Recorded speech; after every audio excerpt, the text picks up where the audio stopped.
Hey, hey, hey. Ane sa son ane de chanjman. Men gen pil kesyon kap pose. Par exemple, sou afer vaksin, internet, Facebook. On ta de choz kom sa. Gen moun ki di vaksin an son fason pou sütou moun ki kretyen ou ben ki kwe nan bon Diyo. Yo di ke son mark de la bet. Se bagay ki ap pemet ou bagay. Ki pap fò pap ka achete ou ap perdi la vi ou pap kapab. Gen moun pren vaksin, gen moun ki kite travay yo. Men, an ontande avèk kelke repons avèk Pasteur Marcelo. Nap tande kelke repons ke l pote a sa. An koute bien, nap suiv ansam. E pi nan kite komante pa nou, sa nou pansi de sa. Quelles sont les caractéristiques de la marque de la bête? Lorsque tu maîtrises les caractéristiques de la marque de la bête, directement tu sauras, ça c'est pas la marque de la bête, ça c'est la marque de la bête. Alors au lieu de dire ça c'est la marque, ça c'est pas, je vais seulement vous donner 7 ou 8 caractéristiques de la marque de la bête. Lorsque tu les maîtrises, tu sauras à chaque moment répondre et dire ça c'est la marque et ça c'est pas la marque. Et à la lumière de ces 7 caractéristiques que je vais vous donner, vous allez maintenant étudier toutes ces convictions qui sont répandues sur le vaccin, sur la 5G, sur la puce et tout cela, et vous pourrez répondre si c'est la marque de la bête ou ce n'est pas la marque de la bête.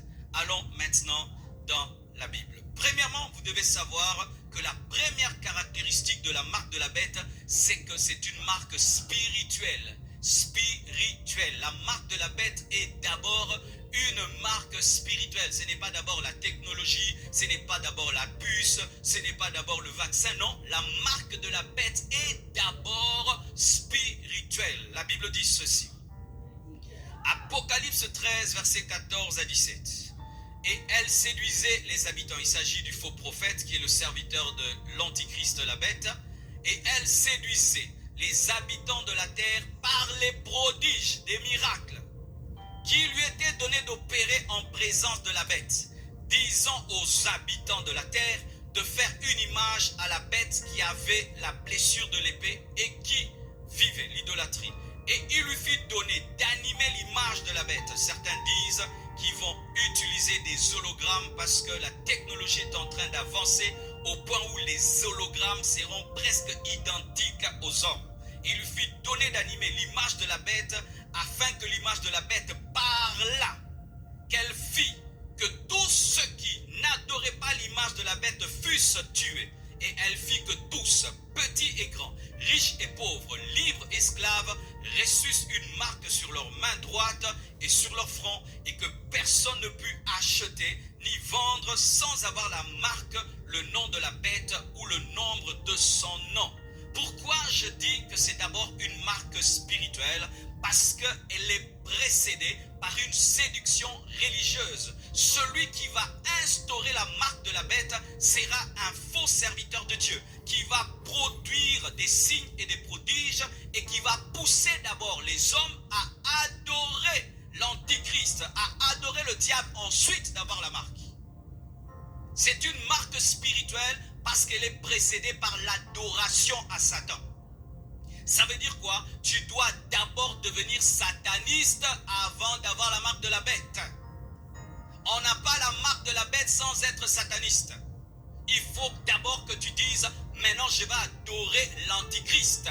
L'antichrist devient mon Dieu et puis tu as la marque. C'est comme nous croyons d'abord en Jésus, ensuite nous sommes scellés du Saint-Esprit. Tu ne peux pas être scellé de la marque de Christ, le Saint-Esprit, sans croire en Jésus. Tu dois d'abord croire en Jésus et puis tu es scellé du Saint-Esprit. Pareil aussi, tu dois croire à l'Antichrist, adorer l'Antichrist, reconnaître l'Antichrist comme ton Dieu pour recevoir cette marque. Et le prédicateur de l'Antichrist sera le faux prophète qui fera des miracles et des prodiges comme nous faisons des miracles et des prodiges pour que les gens croient en Jésus. Lui va travailler, prêcher pour que les gens croient aussi à l'Antichrist. Et de la même manière que lorsque nous prêchons, nous prions que les gens soient baptisés du Saint-Esprit, lui, après que les gens aient cru, va maintenant leur donner la marque. Alléluia. Donc c'est une marque d'abord spirituelle. Ce n'est pas d'abord de la technologie, c'est d'abord un signe d'adoration. Pas seulement pour entrer dans une boutique, acheter et vendre. Non, c'est un signe. Celui qui a la marque de la bête, il sait que moi, je suis sataniste. Moi, j'ai choisi le diable. Moi, j'ai choisi l'antichrist. Il le sait. Ce n'est pas qu'il s'amuse à aller dans une boutique et tout. Non, non, non. Il sait qu'il est sataniste. Il sait que lui n'adore pas Dieu. Alléluia. Ainsi, mes frères, rien que par ce premier signe caractéristique, je peux dire que tout ce qui se passe maintenant, ce n'est pas encore la marque de la bête. Parce que ces personnes qui ont des puces, ces personnes qui font la 5G et les vaccins et tout, on ne dit pas aux gens, deviens sataniste avant de prendre le vaccin, deviens sataniste avant de prendre la puce, deviens sataniste avant de prendre la puce pour entrer dans un hôpital. Ça fait beau de dire ça, mais nous devons être bibliques. Amen. Hein? Nous devons être bibliques. Deuxième caractéristique de la marque de la bête, elle sera technologique. Technologique, ce sera une combinaison du spirituel et de la technologie. Et c'est possible de combiner le spirituel et la technologie. Voilà qu'aujourd'hui, nous travaillons avec l'Internet. Tu travailles tes prédications, tu envoies sur ton téléphone et puis tu envoies sur ton ordinateur et puis tu partages dans un groupe. Tu prêches sur Zoom. Aujourd'hui, nous prêchons sur Zoom. Zoom. Qui aurait cru? Est-ce que Paul allait imaginer qu'il y aurait des prédications sur Zoom? Alors voici, elle sera aussi de la technologie. Certains disent, elle sera seulement une marque spirituelle. Mais moi je dis qu'elle ne sera pas seulement une marque spirituelle, elle sera aussi une marque technologique. Pourquoi? Parce qu'elle sera une clé technologique pour avoir accès au système et au monde de la bête. Ce sera la clé de la porte. Tous ceux qui voudront avoir les privilèges. Salut, je m'appelle Cyril Ortega. Bienvenue chez moi ici à Los Angeles. Du monde, du nouvel ordre mondial, du gouvernement mondial doivent avoir la marque. Pourquoi? Cette marque ne sera pas que spirituelle, elle va permettre au système informatique de la bête de reconnaître ces personnes. Ce sera à la fois l'identité, ce sera à la fois le permis de conduire, ce sera à la fois l'assurance pour l'hôpital. Tout sera dedans. De la même manière qu'aujourd'hui dans ta carte, on peut te mettre 4 choses.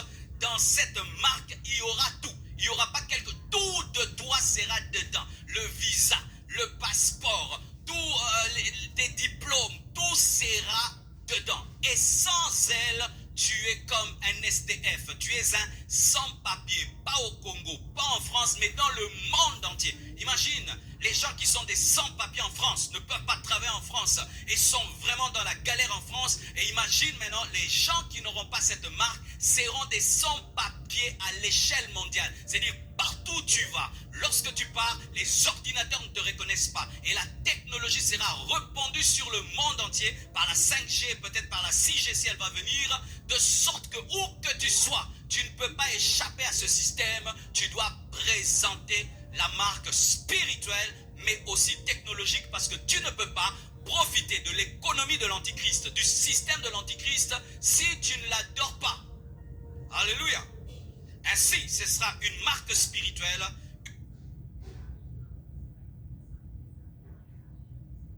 une marque technologique. Lorsque Jean était en train de donner cette prophétie, disant, c'est ici, on dit au verset 17, Apocalypse 13, verset 17, elle fit que personne ne put acheter ni vendre sans avoir la marque de la bête et le nom de la bête ou le nom de son nom. Je crois que lorsque Jean était en train de prophétiser, peut-être se disait, mais je suis en train de dire quoi? Mais aujourd'hui, nous, les hommes modernes, nous pouvons dire, Jean, ouais, c'est vrai, ça c'est très possible. C'est très possible. Aujourd'hui en Chine, tu veux entrer dans un magasin, eh ben tu n'as même plus besoin d'argent. Rien que ton visage, scanne tout et tout le reste. Et si tu es fiché comme étant un mauvais citoyen, tu vas entrer dans ta maison ou tu vas entrer dans une boutique, on t'ouvre pas les portes. L'ordinateur t'empêche d'entrer. Ce n'est même pas quelqu'un. L'ordinateur dit, toi, tu ne peux pas entrer. Donc déjà cette expérimentation qui est en train de se faire après le Covid, ce contrôle qui se passe, ce ne sont que des essais par rapport à ce qui arrive. La technologie que nous avons aujourd'hui peut permettre à un homme, un dictateur, de contrôler le monde entier sur le plan politique et économique et de faire que personne ne puisse entrer dans le système sans avoir la marque du système. Alléluia. c'est possible.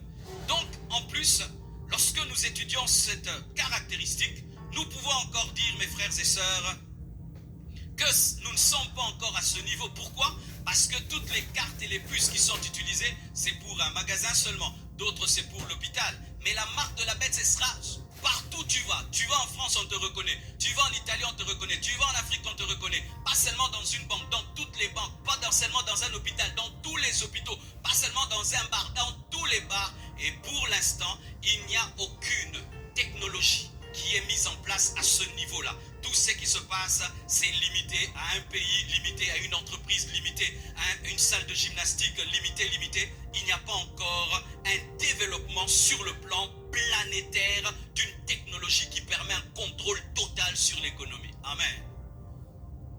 Vous êtes avec moi, même vous qui êtes ici. Parce que si vous ne comprenez pas, eux aussi ne comprennent pas. Ça va? Amen. Ils ne sont pas plus de 40. Ok, troisième caractéristique de la marque de la bête. Elle sera une séduction religieuse car elle sera promulguée par le faux prophète. Qui sera le faux prophète? Le faux prophète sera le chef de la plus grande religion apostate du monde. Cette religion sera une religion écuménique dans laquelle on te dira « Nous avons tous le même Dieu et chacun prie Dieu comme il veut ». Ce sera l'écuménisme, le mélange. Et ce faux représentant de Dieu opérera dans la tribulation et il sera le père spirituel de ce qu'on appelle la Babylone, la grande spirituelle, c'est-à-dire un ensemble, une fusion spirituelle contre Dieu. Et lorsqu'il viendra, il dira ceci aux hommes: ce n'est pas Jésus qui est le Messie, ce n'est pas Jésus qui est le Christ, voici le Messie. Voici le Christ, c'est l'Antichrist. Est-ce qu'en ce temps-ci, on présente quelqu'un comme étant le Messie et on demande aux gens d'avoir une marque? Non, pour l'instant, on n'est pas encore à ce niveau-là. Nous ne connaissons pas pour l'instant un certain homme de Dieu qui parle d'un homme comme lui, comme étant Dieu, et qui demande à ce qu'il puisse avoir une marque de ceux qu'il croient en lui. Nous n'avons pas encore atteint ce niveau-là. Il y a la préparation de cela, car nous avons déjà certains serviteurs de Dieu qui ont dévié, qui sont en train de prêcher l'œcuménisme, qui sont en train de prêcher la confusion. Mais cette confusion n'a pas encore atteint son apogée. Son apogée sera atteint par le faux prophète, qui sera le serviteur, le bras droit de l'Antichrist. Et pour l'instant, nous ne sommes pas encore à ce niveau. Alors, voici ce que dit la Bible. Je suis toujours dans « Elle sera une séduction religieuse ». 2 Thessaloniciens 2, versets 9 à 12. La Bible dit ceci. L'apparition de cet Attention business owners, to help you